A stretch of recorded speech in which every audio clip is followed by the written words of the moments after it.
Good afternoon, and welcome to the February 20th edition of Success by Association Live.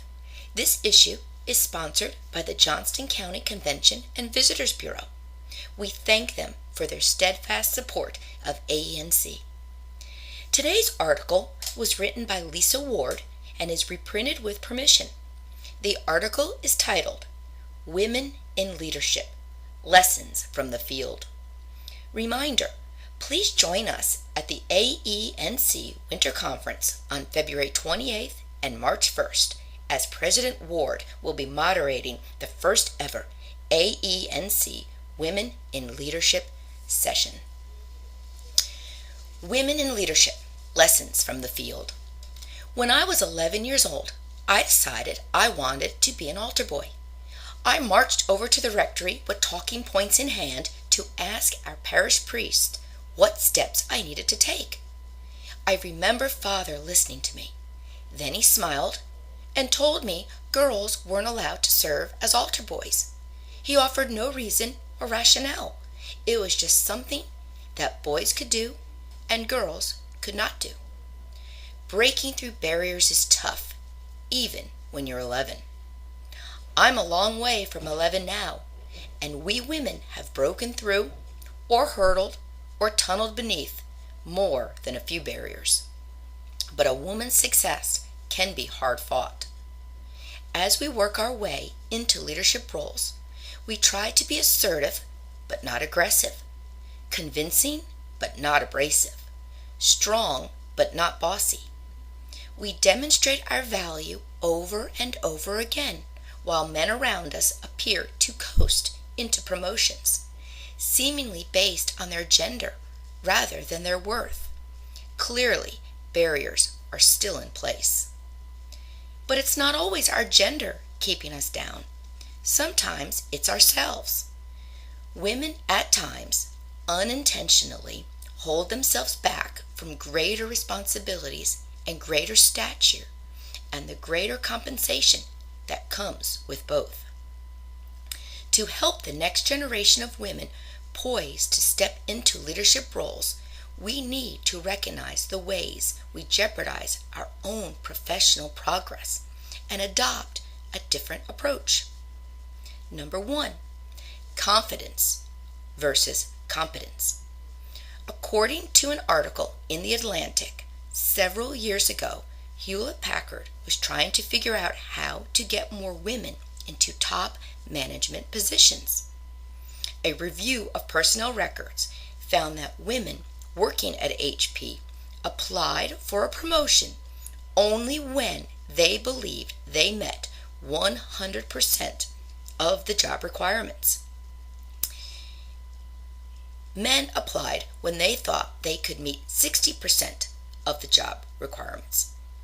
At HP, and in study after study, the data confirm what we instinctively know. Men don't think twice about leaning in, while fully qualified and prepared women still hold back from taking that next step. The issue isn't competence, it's confidence. And so far, men have the upper hand when it comes to confidence. Look at career opportunities another way. When you consider pursuing a new role, take stock of what you've already accomplished in your current and past positions. You weren't born knowing how to plan a meeting, or develop a strategic plan, or launch a new initiative. But somewhere along the line, you forged ahead and took on that new project. You accepted the new challenge, and chances are you did well with it.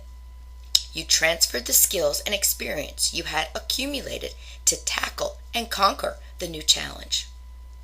So the next time an opportunity comes your way, instead of saying, I haven't demonstrated that particular skill, so I'm not going to try, think of all the experience and talents you already have in spades and think about how they have prepared you for this challenge. Have the confidence to know that your next step is just that, a step that follows dozens of past successful steps. Number 2, take credit for your accomplishments. For years, we women have kept our heads down and played by the rules. We've been certain that with enough hard work, our natural talents will be recognized and rewarded. We believe the words on the motivational poster, "There is no I in team." Unfortunately, we give away credit to the team to the detriment of ourselves and our individual accomplishments. In a Washington Post article, Alexandra Petrie talks about the special language women learn in an effort to be a team player and to avoid coming across as demanding or hogging credit. She calls the language "women in a meeting." Petrie says that instead of stating the case simply and effectively, women feel the need to translate. She writes, "You start with your thought, then you figure out how to say it as though you were apologizing for an unspecified error." Julius Caesar said, "I came, I saw, I conquered." But women in a meeting would say, "I don't want to toot my own horn here at all, but I definitely have been to those places and was just honored to be a part of it as our team did such a wonderful job of conquering them." It would be funny if it wasn't so darn true. The fact is, opportunities are rarely handed to you as a gift. You need to let people know what you've accomplished. If you're ready for the next step in your career, or you want to spearhead a project, or you want recognition in terms of a promotion or a raise, you're going to have to demonstrate why you deserve what you're asking for. There's a big difference between hogging praise and taking credit for your own accomplishments. We are so programmed to say "we," says Sally Krawcheck, former Wall Street executive and CEO and co-founder of Ellevest, an investment company for women. "We" feels more comfortable, but there are points when it has to be "I." Be fact-based about it and unemotional. Think about a year-end review. "I believe my contributions were helpful and I contributed XYZ." Just rip off the bandage and say it. Number 3, the imposter syndrome. Facebook COO Sheryl Sandberg said, "There are still days I wake up feeling like a fraud, not sure I should be where I am." This is from a woman who is known and respected across the country, if not the world. If Sheryl Sandberg feels that way about herself, where is there hope for the rest of us?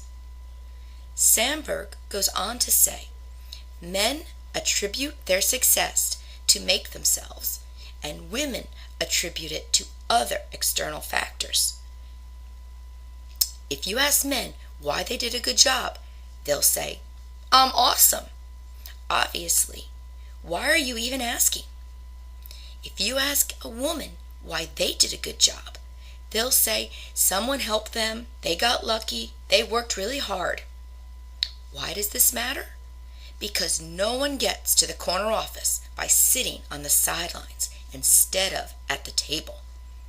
And no one gets the promotion if they don't think they deserve their success, or they don't even understand their own success. So when you feel the stirrings of imposter syndrome, remind yourself that it's your own hard work and perseverance that got you to where you are and will get you to where you are going. No one handed you your promotions on a silver platter. You earned them. Worried about being arrogant? Don't be.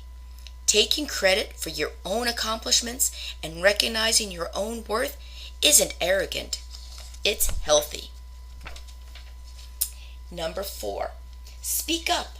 If you have an idea or disagree with something that's being said, speak up. And when you speak, use assertive language. Never apologize for or diminish what you say before you say it. You damage your credibility when you start sentences with tentative thoughts like "sorry, but," or "it's just my opinion, but," or "I'm not sure, but." Stop it. Use direct, succinct language. It's more assertive and it's more professional. Not sure how you're coming across? Try recording yourself. Take notes of your tentative words and verbal tics, the ums and ahs that sometimes plague speech. If recording yourself isn't an option, ask a trusted colleague or friend to offer a critique. Once you've identified the trouble spots, there are tons of online resources to help polish your speech. There are also speaking coaches who can help you hone your skills. You also have the right to speak up when someone interrupts you, talks over you, or kidnaps and takes ownership of an idea you presented. Protecting these skills will take some finesse and practice, but it's worth the effort to stand up for yourself. And lastly, be yourself, but consider your audience. In every article we read, women are subjected to conflicting advice about how we should speak, behave, lead, etc. in the workplace. Some advocate for women in imitating men. Others suggest using gender judo, which is, best as I can tell, using your feminine wiles to get what you want. Don't buy it. Trying to be someone else is tiring, not to mention inauthentic. Try a radical alternative. Be yourself. If you tend to have a quiet demeanor, use that to your advantage. Sometimes a low, quiet voice commands the most respect. If your personality is more direct, that's great too. Clear, succinct statements don't leave room for misinterpretation. Every personality type has its own strengths.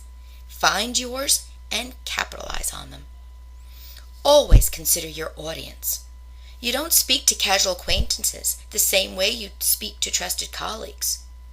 You modify your conversational style depending on whether you're with the board members or with friends, obviously. Be yourself, but be the most appropriate self depending on the occasion, the group, and the circumstances.